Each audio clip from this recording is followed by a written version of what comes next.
여러분 안녕하십니까? CJB 아침 뉴스입니다. 이 CJB가 신년기획으로 마련한 여론조사, 이번에는 김영환 지사에 대한 직무 수행 평가 어제에 이어서 해드리겠습니다.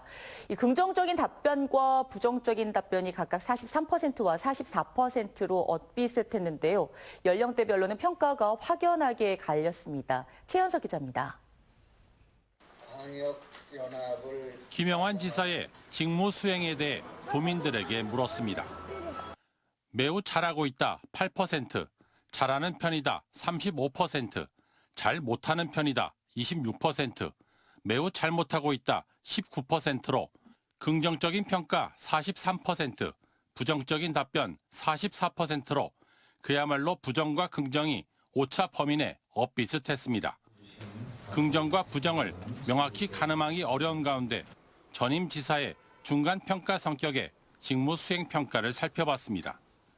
2012년과 2016년, 2020년 청주 KBS가 여론조사 기관에 의뢰해 발표한 자료에 따르면 긍정적인 평가는 60%대로 부정평가보다 높았습니다. 김영환 지사 직무 수행 평가와 관련해 권역별로는 청주시 거주 도민들의 부정평가가 높았고 보은 옥천 영동, 괴산 증평 진천 음성은 긍정평가가 상대적으로 많았습니다.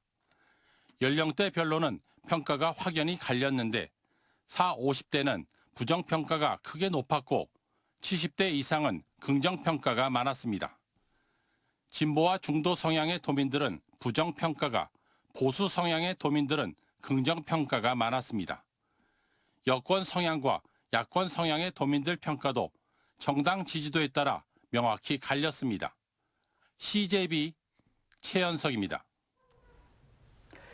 도민 10명 가운데 8명은 이번 탄핵 사태가 내년 지방선거 후보 선택에 영향을 준다고 응답했습니다. 또 지방선거 후보를 선택하는 데 가장 중요한 기준은 정책과 공약 도덕성을 꼽았습니다. 김세희 기자입니다. 충북 도민에게 이번 탄핵 사태가 내년 지방선거 후보 선택에 영향을 미치는지 물었습니다. 응답자의 82% 대다수가 영향이 있다고 답했고 영향이 없다고 답한 응답자는 13%였습니다. 연령대별로는 만 18세부터 60대까지 80%대로 탄핵 사태가 차기 지방선거에 영향이 있다고 봤고 상대적으로 낮은 70대 이상에서도 67%는 영향이 있다고 판단했습니다. 정당별로는 민주당 지지층의 93%가, 국민의힘 지지층에서는 69%가 영향이 있다고 답했고 어떤 당도 지지하지 않은 무당층에서도 81%가 이번 탄핵 사태가 차기 지방선거 후보 선택에 영향을 미친다고 응답했습니다. 다음은 차기 지방선거에서 후보를 선택하는데 가장 중요한 기준에 대해서 질문했습니다. 정책과 공약, 도덕성이란 응답이 각각 27%로 가장 높았고 후보자 개인의 능력 25%, 소속 정당이 중요하다는 답변이 뒤를 이었습니다. 연령별로는 만 18세부터 40대까지는 후보자를 선택하는데 정책과 공약이, 60대와 70대 이상에서는 도덕성을 중요하게 생각한다는 응답이 많았습니다. 지지 정당별로 보면 민주당 지지층과 무당층에서는 정책과 공약을, 국민의힘 지지층에서는 도덕성을 꼽았습니다. 앞서 이번 탄핵 사태가 차기 지방선거 후보 선택에 영향이 없다고 응답한 층에서도 후보자를 선택할 때 도덕성을 가장 중요하게 생각했습니다. 차기 지방선거에서 정당이냐 후보자의 자질이냐를 놓고 유권자의 고심이 클 것으로 분석됩니다. CJB 김세희입니다. 이번 여론조사 결과를 보면 같은 충북에서도 청주권과 비청주권의 여론이 극명한 차이를 보이는 것을 알 수 있습니다. 지난 총선이나 지방선거에서 보여주었던 민심이 그대로 반영됐다고 볼 수 있는데요. 양극화 현상이 갈수록 심화되고 있는 가운데 과연 탄핵 정국 이후에는 도민들이 어떤 선택을 할지 주목됩니다. 이윤여 기자입니다. 김영환 도지사에 대한 도민들의 평가는 긍정과 부정이 비슷한 수준을 보였습니다. 하지만 속내를 살펴보면 청주권에서는 부정평가가 49%로 긍정평가에 대해 10% 가까이 높은 반면에 충주와 제천, 단양 등 북부권에서는 긍정평가가 44%로 부정평가를 앞섰고 진천, 음성, 옥천, 영동 등 중남부권에서도 긍정평가가 49%로 부정평가를 10%포인트나 앞섰습니다. 청주권과 비청주권의 여론이 반대되는 양상을 보이고 있는 겁니다. 정당 지지도에서도 청주권에서는 민주당이 40%, 국민의힘이 27%로 민주당이 13%포인트 높은 지지를 얻은 반면에 북부권에서는 36대 38로 국민의힘이 2%포인트 앞섰고 중남부권에서는 5%포인트 높았습니다. 국회 탄핵 결정에 대해서도 청주권은 동의가 71%, 비동의가 27%인 반면에 북부권은 동의가 62%, 중남부권은 동의가 59%로 청주권이 10%포인트 정도 동의한다는 의견이 많았습니다. 비상계엄 사태가 내란이라고 생각하십니까? 라는 질문에도 청주권은 66%가 내란이라고 응답한 반면에 북부권은 52%, 남부권은 55%가 내란이라고 응답해 역시 청주권이 10%포인트 이상 높게 나타났습니다. 윤석열 대통령 수사 관련 인식에서도 청주권과 비청주권이 차이를 보였습니다. 구속 수사가 필요하다는 의견이 청주권은 68%인 반면에 북부권과 중남부권은 각각 55%와 57%로 역시 10%포인트 이상 청주권이 높게 나왔습니다. 2021년에 치러졌던 대선과 지방선거 그리고 2014년 총선에서 보여줬던 어떤 이 투표 성향, 민심이 거의 그대로 반영됐다 이렇게.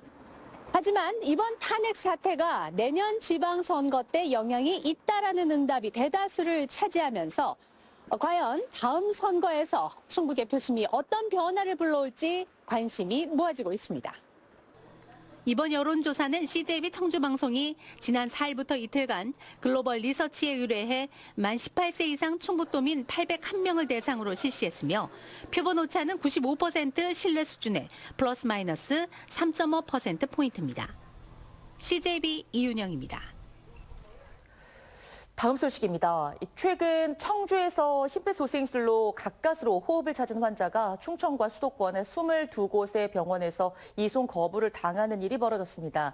결국 신고 3시간 반 만에 이 환자는 간신히 경기도의 한 병원으로 옮겨졌습니다. 최근 혼란한 전국 속의 의정 갈등은 좀처럼 해소되지 않고 있고 이래저래 걱정입니다. 박원 기자입니다. 지난 7일 새벽 충북소방상황실에 여자친구가 숨을 쉬지 않는다는 신고가 접수됐습니다. 30대 여성 A씨는 당시 신고를 한 남자친구와 술을 마시다 갑자기 호흡이 가빠지면서 의식을 잃은 것으로 전해졌습니다. 남자친구가 심폐소생술을 실시해 구급대원이 도착했을 땐 A씨의 호흡은 돌아왔지만 여전히 의식은 없었습니다. 구급대원은 A씨를 중환자로 판단했고 가까운 충북대병원을 포함해 청주 지역 병원에 이송을 문의했습니다. 그러나 돌아온 답변은 담당 진료과 부재, 병상 부족 등을 이유로 안 된다였습니다. 충북대병원의 경우 심정지만큼 급박한 상태가 아니어서 여러 요소를 고려했다고 설명했습니다. 이후 대전과 충남 천안, 경기 성남, 부천에 있는 종합병원에서도 퇴짜를 맞는 등 모두 22곳에서 이송을 거부당했습니다. 그러다 100km 정도 떨어진 수원의 한 병원에서 신고 3시간 30분 만에 치료를 받을 수 있었습니다. 의정 갈등 사태가 장기화해 응급의료 체계에 구멍이 뚫리는 이른바 응급실 뺑뺑이가 계속되면서 불안감이 점점 커지고 있습니다. CJB 박원혜입니다. 오송 지하차도 참사와 관련해 거짓 보고서를 작성한 혐의로 기소된 소방 공무원에 대한 1심 판결이 처음 나왔습니다. 청주지방법원은 허위 공문서 작성 혐의로 재판에 넘겨진 서정일 전 청주 서부소방서장에게 징역 1년의 집행유예 2년을, 전 예방과장에게 징역 8개월의 집행유예 2년을 선고했습니다. 재판부는 공무원으로서 법 질서를 지켜야 할 의무가 있는데도 범행을 저질러 비난 가능성이 높지만 인명구조 활동에 영향을 미치지 않은 점 등을 참작했다며 양형 이유를 설명했습니다. 음성군이 음주운전과 성 관련 비위 행위자에 대한 처분 기준을 강화합니다. 군은 근무 성적 평정 시 2배로 감점하고 비위 징계 현황을 내부 행정판에 게시하기로 했습니다. 또 6급 공무원 보직을 해임 또는 제한하고 복지 포인트를 2년간 미지급하는 등 불이익을 적용할 방침입니다. 청주시가 역점적으로 추진하고 있는 맑고 깨끗한 청주 만들기 사업에 지난해 9만 9천여 명이 참여한 것으로 집계됐습니다. 맑고 깨끗한 청주 만들기는 시민들이 일상생활에서 탄소 중립을 실천하는 범시민운동으로 지난 2023년 1만 8천여 명에서 5배 이상 참여자가 늘었습니다.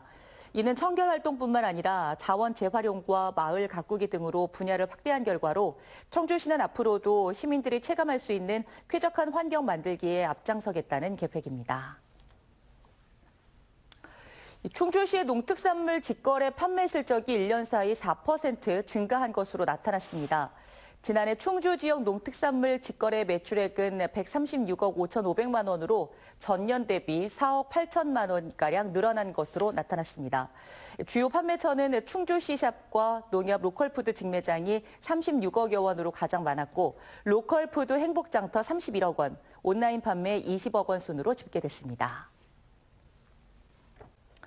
CJB 아침 종합 뉴스를 모두 마칩니다. 고맙습니다.